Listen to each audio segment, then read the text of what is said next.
Hey everyone, Kyle once again, and welcome back to the next episode. Me reviewing the next episode of Yashahime, Princess Half Demon, episode 15, farewell to the lunar eclipse. So, and I apologize for not getting to this review sooner because like I keep saying as usual, work has always been busy for me. So, yeah, tired and all that stuff. So, but yeah, so sorry for being a little late on this one though, but.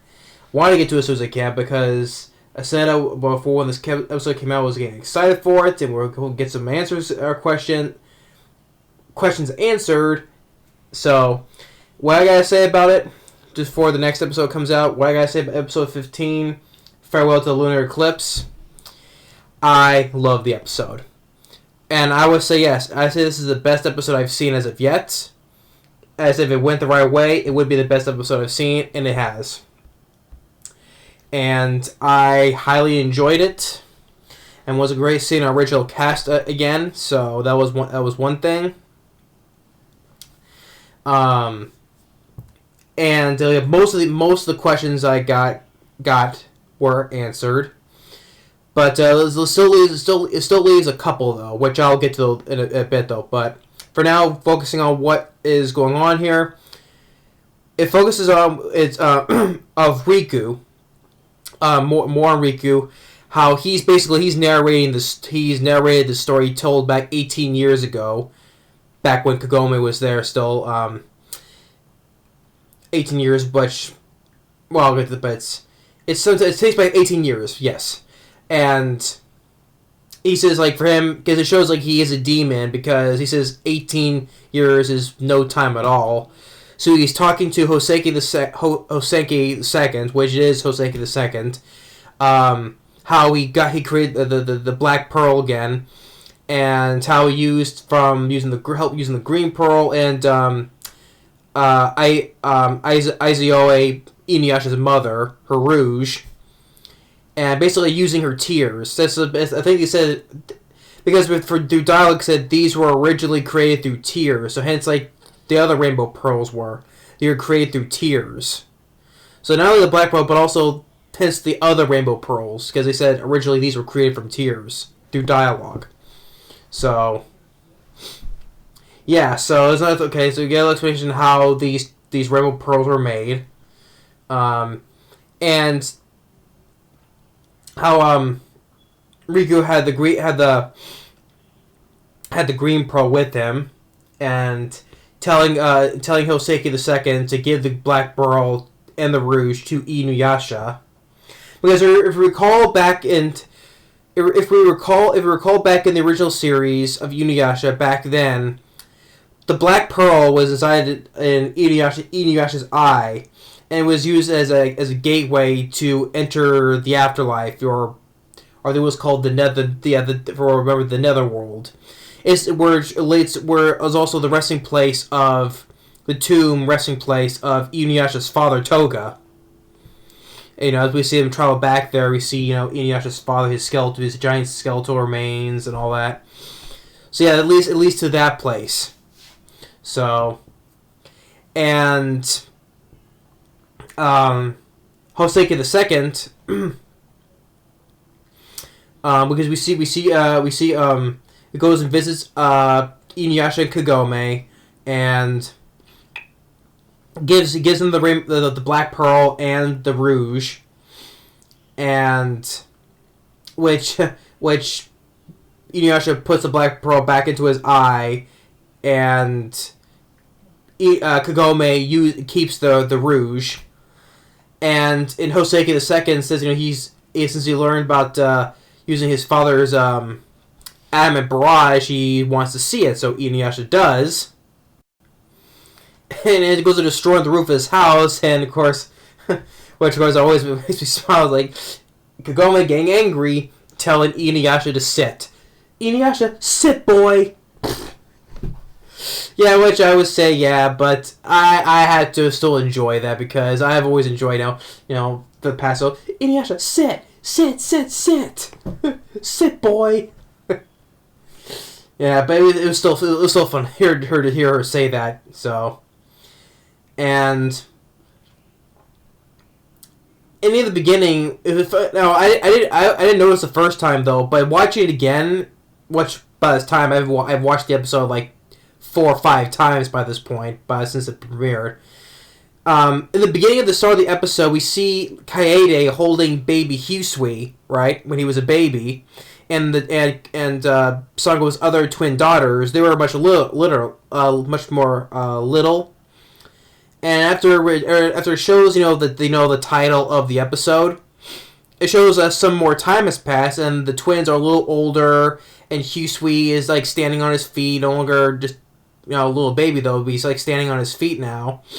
So it shows some time has passed, like a few years now has passed, and at this time now, Kagome is pregnant with Moroha, and Sesshomaru is there with Jokin, and Jokin is telling Sesshomaru that, which I've already said this before, which has been confirmed, which a lot of people have theorized about this, which we all saw coming. Rin has given birth to Toa and Setsuna. Which, yeah, I've already called this, all this a while back. I'm sure a lot of fans said the same thing, but here you see it officially confirmed. Even though most of the people like me were right on this. So, yeah. But, yeah, Rin gave birth to Toa and Setsuna. Sesshomaru comes in and takes them, saying it's a rite of courage and cowardice, which that was something that which was referenced in the beginning of this series, when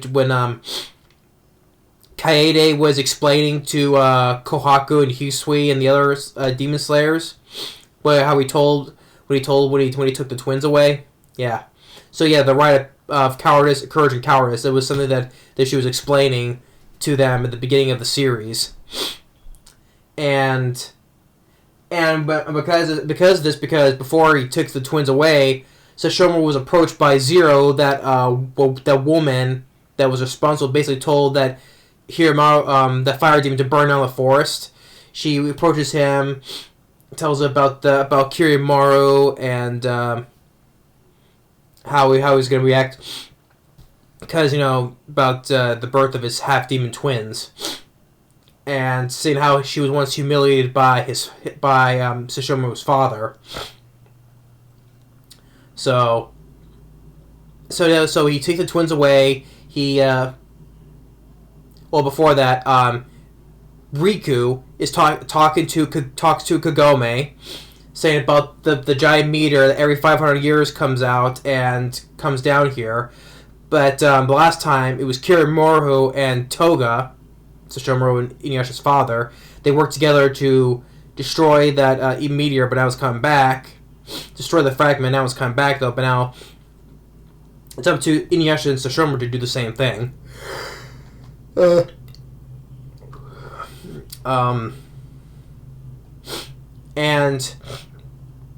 since Toga is dead and Kirimaru is asleep, so those two have to do it. But Kagome says, should we wake up Kirimaru? But Riku says he recommends he shouldn't, because he despises humans and let alone half demons. So he wouldn't. He finds out he would hesitate to kill Rin. Sesshomaru kill Rin, her twins, Sesshomaru's twins, and as well as Inuyasha and Kagome's soon-to-be child. So they said to find another way. So leading back to when Sesshomaru took the twins away, Jokin gives Kagome a note to where to meet them. So they go to meet at where Sesshomaru's mother was. However, during the final act series, when Sesshomaru was gonna help bring Rin back to life, he goes to visit his mother at her place. So they go back to that place again, and his mother's nowhere around.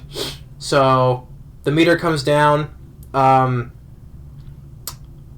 Sesshomaru uses the Bakusaiga to split the meteor open, which inside there's like these demons, these long neck demons. I was gonna say like Hydra, like from Disney's Hercules, the Hydra creature that just sprouts on one head more than another. But it kind of looked like that though, but inside the meteor. So those are inside the meteor, and Inuyasha uses the Meiduzan Getsua to send it back into the netherworld, and I guess it's got to wait for another 500 years now. So, which kind of makes it think though, because 500 years time when Kagome was there. So now I guess that's going to come back during the present. I guess that's something that's going to be something to think about, because when Kagome is there was 500 years the past of the time when she went back into the past during the previous show, 500 years. So now when that 500 years comes, it's going to come back in the present now, with putting Sota, his family in danger, and Kagome's mother and grandfather in danger. So we'll see how that plays out. Hopefully it does go that way. It goes that way, because it's every 500 years. So they eliminate it for now. Assume for now. And then before the meteor came down, Sesshomaru put his twins. I skipped it again. I skipped something else again. Before that, sorry. We fully get an explanation why, because we see Jota, the snake mother of Gunta, Genta, and Kenta. Explain where I said during the episode of Gunta and Kenta, the twins, those twin demons, how that woman said she wanted revenge against Sesshomaru, but yet that doesn't get explained. Should have known better. Maybe that's my own bad, because I should have known better. Because it didn't occur to me, there was no explanation why she wanted to get revenge against Sesshomaru. There was no explanation. Maybe it didn't click in my head that maybe we see a flashback later about her. So that was my bad. I'm sorry about that. I didn't think about that. We maybe want to see her later get in a flashback. The reason why she wanted revenge is against Sesshomaru. So sorry for that, because I should know this stuff like this, flashbacks. It gives some explanation. So, but the reason why she wanted revenge against Sesshomaru when we first heard that, because she attacks Sesshomaru. She cut off her arms that contain the gold and silver rainbow pearls. So that explains why she wanted revenge against Sesshomaru for happening, because she originally had those, which I think Zero said she created those from her tears. I do say so. Originally they were from her, I think, but I guess I might get into Jota's possession. So yeah, but he cut off her arms. It had the gold and silver pearls, and that's how he gave them to his twins. That's how they got the rainbow silver pearls into their eyes. And then Jokin said he's gonna raise them in place of Rin, and said eventually he'll bring Rin here to this tree, which I think it's and while they create the barrier, and while the Zero and Jokin said they can't sense them through the barrier anywhere, and then that's where Sesshomaru goes to destroy the meteor. After all that is done, Sesshomaru goes to visit Kirimoru, who's now been awakened, and also Zero is there as well. And Zero's explaining how it's supposed to be the prophecy of the Shikon Jewel, and that he'll fall before someone, and he'll be defeated basically by someone who is not human or demon, and who can travel through time. So hence why it's Toa, because that's why Riku is shown. If you notice in past episodes when he's talking to Toa, or he's looking at Toa, he's showing a very good interest in her. Maybe that's the reason why he's doing this prophecy, because of that. Although it doesn't point out it's just neither human or demon, so it has to be a half demon in between. So, or maybe it also occurs like with Inuyasha, because he's nor demon or human. So, but I think it's basically referring to Toa, since she went through time to the future. So maybe she's the one she's gonna defeat Kirimoru. So, but Sesshomaru gets there, saying that he's the one who's gonna slay Inuyasha and the others. Now we go back to the scene during the dream gazing trap scene where Takechiyo saw. So we get our fill in from that now, and how, like I said, Mora has been born, and she gets Kagome Kagome gives her the rouge that was from Inuyasha's mother, and gives her to Hachi. Gives her to Hachi it showed that she loved Moroha, cared so deeply for her, but he gave her to Hachi, for her safety and protection, so he gave her to Hachi, and that's when Sesshomaru and Kirimoru show up, and Kirimoru was about to go and take them out, but then Sesshomaru rushed in, grabbed the black pearl from Inuyasha's eye, and sealed them away in the black pearl. So, which now we get an explanation why we have not seen Kagome and Inuyasha since then. Because they've been sealed away inside the Black Pearl, so hence why I guess they've been on the other side in the underworld where, Toga's tomb is. Now, and Kirimoru is saying, why did you help them? And Sesshomaru is saying, what was it, what did he say? Well, he's just being typical Sesshomaru, saying, he's like, me help them? Or he's like, what are you talking about? Yeah, what are you talking about? I think now I think that Sesshomaru did that to protect Inuyasha. Because I think, because by the time the old grudge they had since the previous show, I think they somehow buried that little grudge against them a little bit, so I think he did that as to protect them. So once the seal inside, so they can't Kirimoru can't harm them. So I think he did that to protect them. So if that's true, he did that to protect them. Well, to protect his family, Rin and his twins. So if it shows, I think it shows that Sesshomaru's grown a bit. So he's not showing showing no bitterness towards Inuyasha anymore. Well, not anymore because that's you know what I'm saying. So yeah, I think he said he's grown. I think he's grown a bit because I think he's now he's buried that little grudge that between him and Inuyasha from back then, like bury the hatchet basically. But you think that he did that to he went with Kirimoru hurt them, so that's why I think he did that, so to seal them away. So they wouldn't be harmed, so. Because that's why he decided to join up with. It shows that he decided to join with Kirimoru to protect them, I guess, so. Yeah. So that's the next. That's an explanation why we have not seen them since, so. And then Jokin says, oh, maybe there's a time when the names on Gitsu will be used again. And Riku's watching this, looking pleased with himself. And then it shows that with the Zero telling her that Fire Demon Himaru to burn down the forest when she saw the twins through the dream gazing spell. The forest burned down, hence when Toa went into the future and how the twins got separated. And that's basically the gist of it, and it ends with Riku fishing, and he's doing basically breaking the fourth wall, telling us the audience, saying, "Oh, well, that's it for now." That's all I can. That's basically that's all I can provide for you just for now until next time. It says if fate follows it, perhaps we will meet again. So he's basically telling us, basically to wait and see what happens next. So a little fourth wall breaking right there. So yeah. So I really enjoyed this episode. So most of my questions got answered. Also, a lot of people their questions got answered too. But I still got two things that I got answered for. One, where is Shippo still?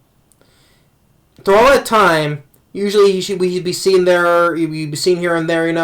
Where is Shippo still? He still had not been seen. Now, maybe because he's still in training to still be a full-fledged, fox demon. And then all the time, you think he still come back to the village and visit once in a while. So that's one thing. Where is Shippo has been after all this time? We don't know still. Has not been seen since the first episode. So that's number one. Number two, okay, so after when Sesshomaru, we still see Rin laying in bed after she gave birth. So the question is, how? Because Jokin says she'll eventually bring Rin here the tree, so the sacred tree, I guess. Oh, actually, it looks different than the sacred tree, I guess. So, but we still have to give an explanation of how Rin got into like a coma and was inserted inside the Tree of Ages. So that's the thing we still need to be answered. How did she end up in the Tree of Ages still? So yeah, those are two things that I still need answered. Where is Shippo still? And well, hopefully it will lead to the second question eventually. How Rin end up in the Tree of Ages though. So that'll be answered though. But that's still a question though. I still need to get answered though. But we'll get it soon. So yeah, still a lot going on now. But so a lot of weight in this episode. I enjoyed it. I still say as the best episode I've seen yet because I got a lot to see and answered as well. Saying about our original cast, Kagome, but Inuyasha, still saying Sit Boy, that still made me smile.